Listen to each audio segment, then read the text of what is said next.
बिस्मिल्लाहिर्रहमानिर्रहीम। अस्सलाम वालेकुम नादरीन, आप यूट्यूब चैनल देख रहे हैं। मैं इमरान खान हूँ। नादरीन, हुकूमत पीछे जाती दहशतगर्दों के, हुकूमत हमें खबरें देती कि हमने दहशतगर्दों को काबू कर लिया है। हुकूमत बताती कि तमाम जो यरगमाली हैं वो सारे के सारे मिल गए हैं, ये उनकी लिस्टें हैं। हुकूमत ये चीज़ें बताने की बजाय अब सहाफ़ियों के पीछे पड़ गई है। यानी वो ये देख रहे हैं कि कोई तनकीद क्यों करता है, कोई सवाल क्यों उठाता है। अहमद नूरानी साहब और दीगर कुछ लोगों के ऊपर मुकदमा दर्ज कर लिए हैं हुकूमत ने, और यहाँ से आपको पता चलता है कि हुकूमत की तरजीहात क्या है। वज़रा जो हैं वो सारे के सारे बजाय इसके कि वो दहशतगर्दों की मजम्मत करते हैं, उनके ऊपर चढ़ाई करते, सारे के सारे वज़रा पाकिस्तान तहरीक इंसाफ पे चढ़ाई किए हुए हैं। तलाल चौधरी ने कैसी गंदी हरकत की वहाँ पे, यानी वो तंजीम साजी तलाल चौधरी का जो मामला है वो निजी मामला, मैं उस पर कभी ऐसे बात नहीं करना चाहता था, लेकिन वो सब जानते हैं कि वो मामला क्या है। अब उस मामले को लेकर उन्होंने जिस तरह बुशरा बीबी को बीच में इन्वॉल्व किया और जिस तरह के उन्होंने जुमले बोले हैं, ये कोई भी बागैरत शख्स ऐसा नहीं कर सकता। ये गलत है, ज़्यादती है। ये वज़ीर दाखिला है और ये उस वक्त इस किस्म की जुमलेबाजी कर रहा है और उस वक्त इस तरह के जुमले और इस तरह की बातें बोल रहा है जब अभी खून बह रहा है, जब अभी पूरा ऑपरेशन मुकम्मल नहीं हुआ, जब दहशतगर्दी की पूरी वेव पाकिस्तान में अपनी ताकत के साथ चल रही है, जब लोगों की लाशें गिर रही हैं। ये उस वक्त वज़ीर दाखिला जो है वो इस किस्म के घिनौने मजाक पाकिस्तान के अंदर कर रहा है। ये इस तरह के जोकर पाकिस्तान में लगता है जानबूझकर मुसल्लत किए गए हैं ताकि मैक्सिमम लोगों का एतबार ही सियासत से उठ जाए। यानी लोगों को मुतनफर ही करना है ना सियासतदानों से, तो इस तरह के जोकर्स लाके बिठाओ, लोग इनके बयानात सुने, लोग नफरत करें। इन्हीं की वजह से लोगों को सियासतदानों से चिढ़ होती जा रही है, ऐसे ही सियासतदानों की वजह से। तो अब जो है वो देख लें, एक तरफ फौजियों का खून बह रहा, एक तरफ सिक्योरिटी फोर्सेज जो हैं उनकी लाशें पड़ी हुई हैं, दूसरी तरफ जो वजीर दाखिला है, दाखिला के महकमे के अंदर फेडरल मिनिस्टर है मुमलिकत का, और वो खड़ा होकर क्या कह रहा है असेंबली में, वो तंजीम साजियों की बात कर रहा है और साबिक खातून अव्वल को बाकायदा बराह रास्त टारगेट कर रहा है। अंदाजा कीजिए आप इनके घटियापन का। नादरीन, एक और चीज़ हुई कि जिस तरह से DGI SPR ने और बलूचिस्तान के वजीर आला ने लापता अफराद के मामले को एक जवाब फराहम किया है, ये कहते हुए कि दुनिया के दूसरे मुल्कों में भी ये सारा कुछ होता है और हर मुल्क के अंदर इसकी मिसालें मौजूद हैं। लापता अफराद के हवाले से इन्होंने कोई मुल्कों के नाम भी लिए हैं। इससे एक तासुर तो ये मिला कि ये एक न्यू नॉर्मल है पाकिस्तान में। यानी लापता अफराद के हवाले से जहाँ पे पाकिस्तानी इदारे और हुकूमतें जो हैं वो ये डिनाइल में रहती थी कि जी हमारे पास तो है ही नहीं, हमने तो लापता ही नहीं किए, वहाँ पे ऐसा लगता है कि वो अब इसको एक नॉर्मल चीज़ बनाना चाहते हैं। और इससे दो चीज़ें रजिस्टर्ड हुई हैं। नंबर एक, पाकिस्तान में लापता अफराद का मसला दर हकीकत मौजूद है और उसे फ़ौज के तर्जुमान और बलूचिस्तान के वज़ीर आला दोनों ने उसका एतराफ़ किया है। ये तो आप क्लियर कर देंगे, दोनों ने एतराफ़ किया है लापता अफराद वाले मामले का। जबरी गुमशुदगियाँ पाकिस्तान में होती हैं, हम सब जानते हैं। नंबर दो, क्या अब हम दुनिया में होने वाली जो जबरी गुमशुदगियाँ हैं या मावराए अदालत जो इकदाम किए जाते हैं कई मुल्कों और रियासतों की जानिब से, उनके खिलाफ हम आवाज़ उठा सकते हैं? यानी हम कश्मीरियों के हक में यही बात करते थे ना कि मावराए कानून चीज़ें ना की जाए, कानून ना तोड़ा जाए, लोगों को जबरी तौर पर लापता ना किया जाए। यही आवाज़ हम फ़लस्तीनियों के हक में इसराइल के खिलाफ भी उठाते थे। तो क्या अब पाकिस्तान ऐसे किसी मामले में आवाज़ उठा सकता है, जबकि पाकिस्तान खुद एतराफ़ कर रहा है कि जनाब लापता अफराद का मामला तो बिल्कुल ऐसा कोई नहीं मामला है और भी दुनिया में होता है, तो हम भी कर रहे हैं। तो दुनिया का कोई भी फौज का तर्जुमान या वजीर आला वो बैठ के इसको जस्टिफाई नहीं कर सकता। होता है या नहीं होता है अलग कहानी है, लेकिन कोई बैठ के ये नहीं कह सकता कि जनाब वहां भी तो होता है। ये तो एक तरह की जस्टिफिकेशन है जो दी जा रही है बदकिस्मती से, ऐसा नहीं होना चाहिए था। दूसरा, पाकिस्तान ने रॉ के ऊपर इल्ज़ाम लगाकर अपना केस क्या मजबूत किया है या कमज़ोर किया है। देखिए, अब हम आंखें बंद करके हर बात के ऊपर यकीन तो कर नहीं सकते। जब अफगानिस्तान के अंदर अमेरिका निकल कर जा रहा था, उस वक्त मैं खुद रिपोर्ट कर रहा था और पाकिस्तान की एस्टेब्लिशमेंट उस वक्त बगले बजा रही थी, खुशियां मना रही थी कि जनाब अफगानिस्तान के अंदर अगर किसी को सबसे बड़ी शिकस्त हुई है तो ये दावा किया जा रहा था वो इंडिया को ही है। ये जनरल बाजवा और उनकी सारी कंपनी जो है वो ये दावा करते थे उस वक्त की मिलिट्री एस्टेब्लिशमेंट कि अगर किसी को सबसे ज्यादा अफगानिस्तान में नुकसान होने जा रहा है तो सारी की सारी इन्वेस्टमेंट और मेहनत इंडिया की डूबने जा रही है, क्योंकि वहां पे अफगान तालिबान आ रहे हैं जो इंडिया को पसंद नहीं करते और इंडिया ने जिस हुकूमत को हमेशा बैक किया, जिस हुकूमत को हमेशा सपोर्ट किया, वो हुकूमत जा रही है। तो होना तो ये चाहिए था कि पाकिस्तान के आज अफगानिस्तान के साथ बेहतरीन ताल्लुकात होते, लेकिन हुआ क्या, आज इंडिया के अफगानिस्तान के साथ ताल्लुकात है और पाकिस्तान कह रहा है जी अफगान सरजमीन को इंडिया इस्तेमाल कर रहा है और इंडियन रॉ मुलव्वस है पाकिस्तान के अंदर दहशतगर्दी में। अब एक तो पाकिस्तान को यह साबित करना चाहिए, सबूतों के साथ आना चाहिए कि पहले सबूत इकट्ठे करें और मजबूत तरीके से अपने केस को सामने लेकर आए, जैसे वो लाहौर वाले मामले में लेकर आए थे। डिफरेंट इदारों ने मिलकर काम किया था, सीटीडी ने बहुत काम किया था, सबूत इकट्ठे किए थे और एक्सपोज किया था इंडिया को। ये जो लाहौर के अंदर 2-3 इंसिडेंट दहशतगर्दी के हुए थे, खासतौर पे जो एक जौहर टाउन वाला इंसिडेंट था, उस इंसिडेंट को लेकर बड़े जबरदस्त शवाहिद के साथ पाकिस्तान ने सारे सबूतों के साथ इंडिया को एक्सपोज किया था। तो अब भारत का बयानिया तो पूरी दुनिया में आप सब जानते हैं पाकिस्तान की निस्बत ज्यादा बिकता है। पाकिस्तान की बात कम मानी जाती है, भारत की बात ज्यादा मानी जाती है। तो पाकिस्तान को सबूतों के साथ आना चाहिए था, अपने केस को मजबूत करना चाहिए था, लेकिन भारत को और अफगानिस्तान को हमने एक सफ में खड़ा कर दिया है। अब ये पता नहीं हम जानबूझकर कर रहे हैं या गलती से हो रहा है, लेकिन ये जो हम कर रहे हैं, जो हम दिखा रहे हैं, इसका मतलब पता क्या है कि इंडिया और अफगान हुकूमत मजीद एक दूसरे के करीब आ जाएंगे। वो वैसे भी गल्फ कंट्रीज के अंदर एक दूसरे से मुलाकातें कर रहे हैं, क्योंकि अफगानिस्तान के वीज़ों पे तो पाबंदी कोई नहीं है। वो जा सकते हैं ओमान भी, वो जा सकते हैं दुबई भी, पाकिस्तान के ऊपर पाबंदियां लगी हुई हैं। इंडियंस भी जा सकते हैं दुबई, ओमान, कतर, जहां चाहें। तो वो आपस में मुज़ाकरात कर रहे हैं और आपस में चीज़ें एक दूसरे के साथ तय कर रहे हैं। नाज़रीन, सरफराज बुगटी साहब ने एक और बात की। सरफराज बुगटी साहब ने क्या कहा? उन्होंने कहा कि जनाब जो पिछली हुकूमत थी वो टीटीपी को लाके उनकी आबादकारी करके गई है। मैं अभी इसका सारा जो है पोस्टमार्टम खोल के आपके सामने रख देता हूं। यहां पे राणा सनाउल्लाह साहब का स्टेटमेंट भी मेरे पास मौजूद है। वो ये कहते हैं कि पिछली हुकूमत में जिस तरह टीटीपी की आबादकारी की गई, इसी तरह बलूचिस्तान में भी कई कमांडरों को जेलों से रिहा किया गया, जिन्होंने बाहर जाकर दोबारा कैंप बना लिए। दहशतगर्दी की एक बड़ी वजह यह भी है। नंबर एक तो आप ये बात ले लें कि जेलें जो हैं वो सूबाई हुकूमत के पास होती हैं, और जेलों में अगर कमांडर बंद किए गए थे तो वो एस्टेब्लिशमेंट ने और फौज ने पकड़ के बंद किए थे। अगर वो कमांडर छोड़े थे तो सूबाई हुकूमत इसी सरफराज बुगटी की बलूचिस्तान अवामी पार्टी, बाप पार्टी की हुकूमत थी। वहां पीटीआई की हुकूमत नहीं थी। हुकूमत किसकी थी? बाप पार्टी की। बाप पार्टी का पहला मेंबर था ये। अभी ये वजीर आला बनने के लिए पीपल्स पार्टी में आ गया। तो ये सरफराज बुगटी पहले बाप पार्टी में थे और अपनी ही पार्टी पे ये एलिगेशन लगा रहे कि जनाब हमने पहले कमांडर छोड़ दिए थे। तो ये एस्टेब्लिशमेंट से पूछे ना कि क्यों छोड़े थे, और इन्हीं की दौरे हुकूमत में छोड़े थे। जबकि टीटीपी की आबादकारी के हवाले से मेरे पास एक और स्टेटमेंट है, ये राणा सनाउल्लाह साहब का स्टेटमेंट है।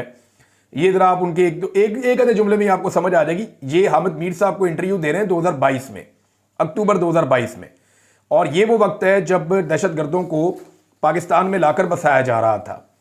देखिए, ये इल्जाम तो लगाया जाता है ना, राणा सनाउल्लाह साहब साफ कह देते हैं जनाब के दहशतगर्दों को पाकिस्तान तरीके इंसाफ लेकर आई थी, लेकिन ऐसा हुआ नहीं था।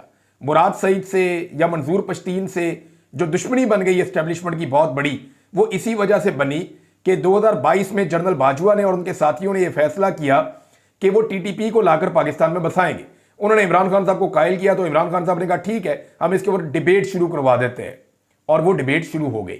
लेकिन पाकिस्तान तरीके इंसाफ और उनकी काबीना इमरान खान साहब की माने नहीं, फिर इनकी हुकूमत खत्म कर दी गई। और जब हुकूमत आ गई पीडीएम की, शहबाज शरीफ को वजीर आजम, बिलावल को वजीर खारजा और राणा सनाउल्लाह को वजीर दाखिला बनाया गया, तो फिर ये टीटीपी को लाया और लाकर उन्होंने बसाया। हामिद मीर के शो में राणा सनाउल्लाह साहब का एक जुमला सुनिए जरा आप। माफी दी जाए या हमारी जो सजा है उसमें जो है वो कमी लाई जाए।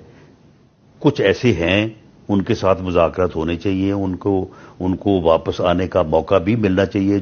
ठीक है जी, ये राणा सनाउल्लाह साहब का स्टेटमेंट है। इसी तरह ख्वाजा आसिफ भी स्टेटमेंट देते रहे हैं, और उस वक्त के जो पाकिस्तान के DGISI थे नदीम अंजुम साहब, उनकी मौजूदगी में ख्वाजा आसिफ ने अफगानिस्तान की हुकूमत के साथ इसी हवाले से कि टीटीपी को पाकिस्तान में वापस लाकर बसाना है, बातचीत भी की थी। अब आप जितना मर्जी रोला डालें, जितनी मर्जी छलांगे मारें, तारीख जो है वो लिखी जा चुकी है।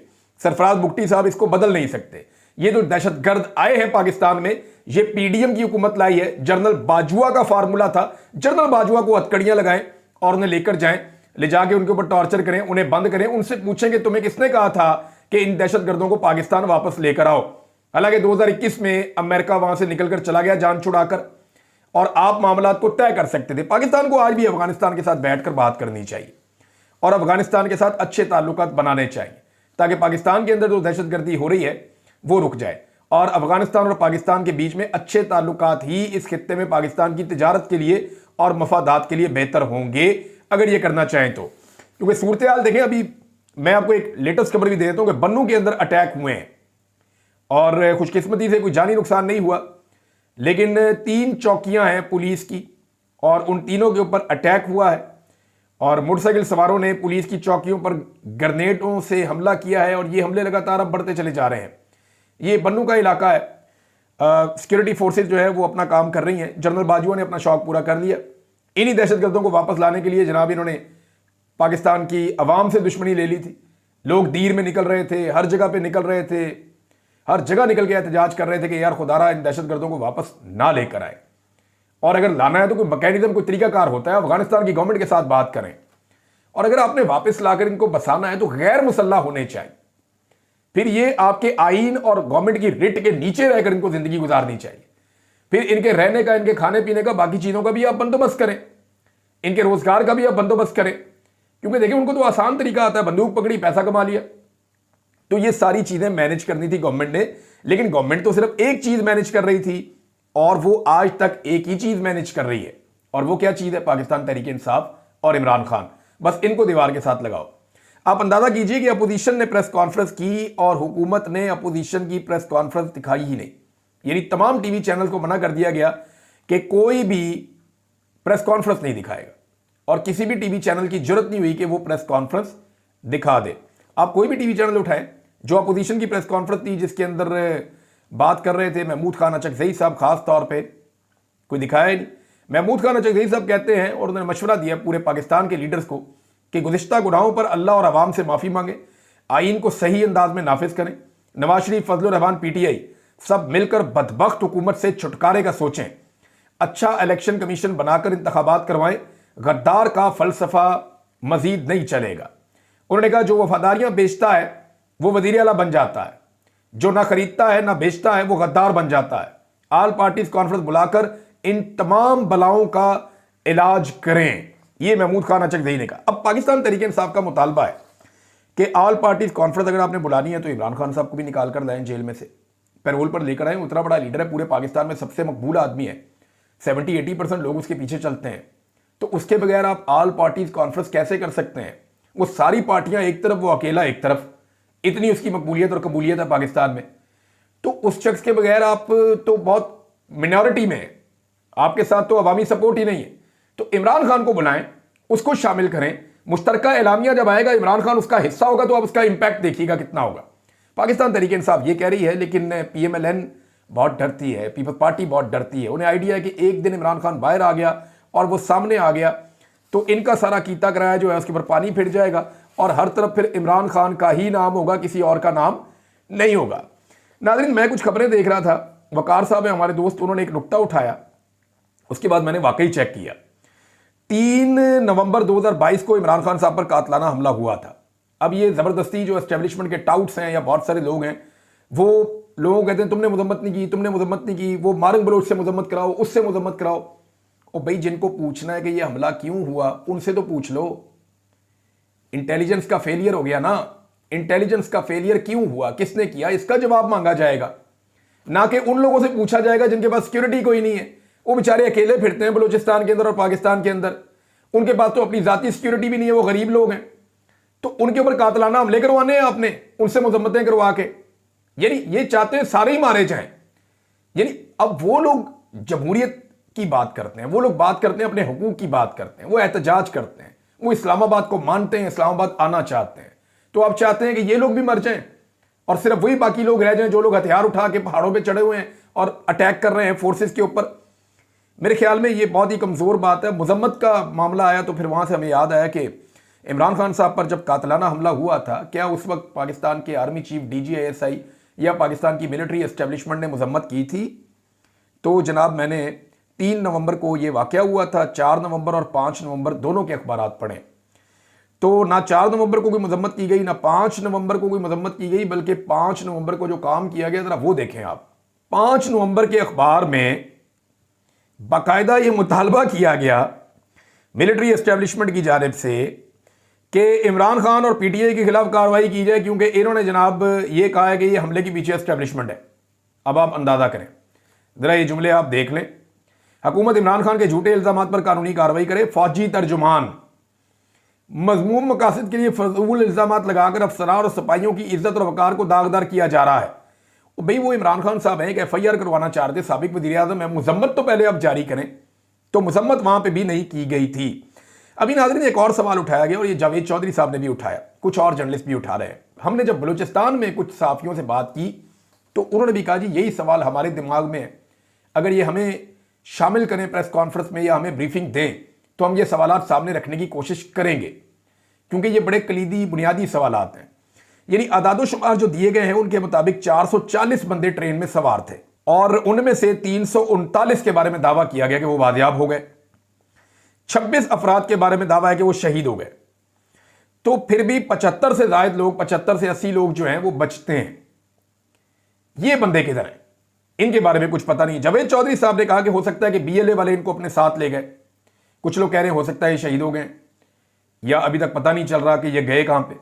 तो अभी भी 70 से 80 लोग जो हैं उनके बारे में कोई इतला नहीं है कि वो लोग कहां मौजूद हैं, वो लोग जो हैं वो बहिफाजत मौजूद हैं या किसी खतरे में हैं या उनकी क्या हालत है, इसके बारे में अभी तक कोई इंफॉर्मेशन बाहर आई नहीं है। नाज़रीन एक और खबर है और ये किसानों के हवाले से है। ये खबर मुझे आपको ज़रूर देनी है क्योंकि किसानों का मामला हमेशा मैं उठाता हूँ और पाकिस्तान की जो है वो एक रीढ़ की हड्डी की हैसियत रखते हैं किसान, लेकिन लगातार किसानों को पीसा गया है। शहबाज शरीफ, नवाज शरीफ की जब भी हुकूमत आई है किसान दुश्मन हुकूमत है। मरीम नवाज ने तो सबूत दिया कि वो अपने वालिदैन से ज़्यादा किसानों की दुश्मन है। उन्होंने किसानों से गंदम खरीदने से ही इनकार कर दिया और ऐसी पॉलिसीज नाफिज कर दी जिनकी वजह से बेड़ा ही गर्क हो गया किसानों का। अब एनएफडीसी का डाटा आया है मार्च के महीने का 2025 का, नेशनल फर्टिलाइजर डेवलपमेंट सेंटर है। इसका डाटा क्या बता रहा है कि पिछले साल की निस्बत फरवरी में और फिर ओवरऑल फरवरी में पिछले साल की निस्बत जो यूरिया इस्तेमाल की गई है वो 36% कम इस्तेमाल की गई है। डीएपी जो इस्तेमाल की गई है वो 65% कम इस्तेमाल की गई है। ओवरऑल जो है वो 31 और 44% कम ये खादें इस्तेमाल की गई है। अब नाज़रीन आप अंदाजा करें कि किसान कितना मजबूर है, उसकी कुव्वत खरीद ही खत्म हो गई। ना वो अपनी फसलों में यूरिया डाल पा रहा है, ना वो अपनी फसलों में डीएपी डाल पा रहा है। तो इससे पर एकड़ पैदावार जो है वो मजीद कम हो जाएगी। तो पैदावार भी कम हो जाएगी, काश्त पहले ही कम हुई है। तो पाकिस्तान में खुदा ना खास्ता गंदम का एक बहरान खड़ा हो जाएगा। अभी जैसे कि चीनी का बहरान इन्होंने पैदा किया, शुगर मिल माफिया जो है वो एक एक दिन गुजारते हैं, एक एक दिन में अरबों रुपए का टीका कौम को लगता है। रमजान के महीने में हुकूमत चुप करके बैठी हुई है, कीमतें जनाब बढ़ा दी गई हैं और अब एक एक दिन में जो है वो बेशुमार पैसा इनकी जेबों में जा रहा है। थोड़े दिन के बाद अचानक चीनी की कीमत नीचे कर दी जाएगी और ये हुकूमत बड़ी कामयाब होगी, हुकूमत ने कमाल कर दिया, चीनी की कीमत नीचे आ गई। लेकिन ये जो 15-20 दिन का डकैती पड़ेगी ना पाकिस्तानियों की जेब पर, यानी अभी तकरीबन रमजान हमारे 12-13 रमजान तो हो गए हैं, आज 15 मार्च है, 1 मार्च से लेकर अब तक यही सूरत हाल चल रही है। तो पिछले 15 दिनों में जो डकैती पाकिस्तान की कौम की जेब पे पड़ गई है, ना इसके ऊपर कभी इंक्वायरी होनी है, ना कभी किसी से पूछा जाएगा। तो माफिया लूट गया पाकिस्तान के शहरियों को, एक आधा हफ्ता और लूटेंगे और फिर चीजों को नॉर्मलाइज कर देंगे। अंदाजा कीजिए आप कैसे ये लूटते हैं पाकिस्तान की कौम को और इनकी तरजीहात देखें। यानी 3 मजीद वुज़रा को शामिल कर दिया अपनी काबीना में शहबाज शरीफ साहब ने, गिलानी साहब ने उनसे हलफ ले लिया। अब अंदाजा करें आपके इस मुल्क में अभी खून बह रहा है, पाकिस्तान जख्मी है, अभी जो हमारे शोहदा हैं उनके कब्र की मिट्टी भी गीली है और कई लाशें तो अभी दफन भी नहीं हुई और 3 नए वुज़रा ने शहबाज शरीफ की काबीना में हलफ उठा लिया। इनका पाकिस्तान से कोई लेना देना नहीं है, ये मौज मस्ती करने के लिए आए हुए हैं। और ये तो सारी शक्लें इलेक्शन हार गई थी, इनको जाली फार्म 47 के ऊपर पाकिस्तान की एस्टेब्लिशमेंट ने लाकर हमारे ऊपर मुसल्लत कर दिया है और अब इनको वजारतें चाहिए। उधर फौजी मर रहे हैं, शहीद हो रहे हैं, उधर एफसी वाले शहीद हो रहे हैं, पुलिस वाले शहीद हो रहे हैं, सिविलियन शहीद हो रहे हैं, बलूचिस्तान खैबर पख्तूनख्वा जल रहा है, पंजाब के अंदर बैड गवर्नेंस की इंतहा हो गई है, सवाए टिकटॉक्स के और कोई काम नहीं है। वफाकी हुकूमत ने कर्जे ले लेकर पाकिस्तानियों की कमर तोड़ दी है। महंगाई के बोझ के अंदर पाकिस्तानी जो है वो इतना आज से पहले कभी नहीं दबा जितना इन्होंने दबाकर रख दिया है। और सिंध की तो हम बात ही नहीं करते, वो तो मुकाबले में आते ही नहीं है। वो तो सुभान अल्लाह करप्शन के मैदान में हमेशा सबसे आगे फ्लाई करते हैं। अभी 9 अरब रुपए का जो है वो बिलावल साहब ने खबरों के मुताबिक, चंद खबरों जो चल रही थी उनके मुताबिक बिलावल साहब ने 9 अरब रुपए के सवाबदीदी फंड्स हासिल कर लिए हैं और सिंध के किसानों के पानी के ऊपर 6 नहरें बनवा दी हैं आसिफ अली जरदारी ने। बंद कमरों में कहते हैं नहरें बनाओ, बाहर निकल के रोला डालते हैं हल्का हल्का दोनों बाप बेटा, हल्की हल्की ढोलकी बजा के बाहर निकल के जो है एहतजाज करते हैं और अंदर बैठ के कहते हैं बनाओ नहरें बनाओ, कोई बात नहीं, हमें फंड्स दे जाओ, बस पैसा दे जाओ हमें ताकि हम अपनी मर्जी के काम पाकिस्तान में करते जाएं। नाजरीन, खबरें मेरे पास बहुत इंपॉर्टेंट हैं और कुछ नक्शे भी हैं जो मैं आपके साथ शेयर करना चाहता हूं, लेकिन एक आधा दिन मुझे और दे दें, मैं इस पर थोड़ा सा और काम कर लूं कि CPEC, belt and road initiative, Afghanistan, Iran, तुर्की, पाकिस्तान, चाइना और रशिया, ये रीजन के अंदर जो एक बहुत बड़ा गेम चेंजर था, वो गेम चेंजर आज कहां है, इसके बारे में हम बात करेंगे। लेकिन जाते जाते एक खबर मैं आपको और बता दूं कि फजलुर रहमान साहब सीट एडजस्टमेंट मांग रहे हैं पाकिस्तान तरीके इंसाफ से। कुछ खबरों के मुताबिक वो कह रहे हैं जी पहले भी हमारे साथ हाथ हो गया, अब अगर पीटीआई ने हमारे साथ हाथ कर दिया तो बहुत बुरा हो जाएगा, लिहाजा वो सीट एडजस्टमेंट मांग रहे हैं। क्या इमरान खान साहब इस पे राजी हो जाएंगे, एक बड़ा सवाल है, आने वाले दिनों में हमें पता चलेगा। और एक बंदा है नादरीन, ये हीरो बनने की कोशिश कर रहा था, ये इमरान किश्वर नाम का डीआईजी है, इसने वैसे बड़ी खिदमत की है, बड़ी खिदमत की एस्टेब्लिशमेंट की। इसने उनके कहने के ऊपर इसने प्रेस कॉन्फ्रेंस भी कर दी थी बुशरा बीबी के खिलाफ, वो जादू शादू वाली, तावीज़ों वाली और इस किस्म की ना। तो मैं ज़ाती तौर पे जानता हूँ कि इन्होंने कितने कारनामे किए हुए हैं, बहुत बड़े बड़े कारनामे हैं इनके। और इंसान बाद औक़ात ना उम्मीद लगा लेता है अपने कारनामों से और अपनी खिदमात से कि मुझे तो प्रमोशन मिलेगी मिलेगी। वो फिर आरिफ हमीद भट्टी साहब ने बताया कि ये इस्तीफ़ा जो है वो इसलिए दे रहा है कि इसको प्रमोशन नहीं मिली, क्योंकि इसने खिदमात बहुत अंजाम दी है, और इतनी खिदमत करने के बाद भी अगर प्रमोशन ना मिले तो बंदे को दुख तो होता है ना।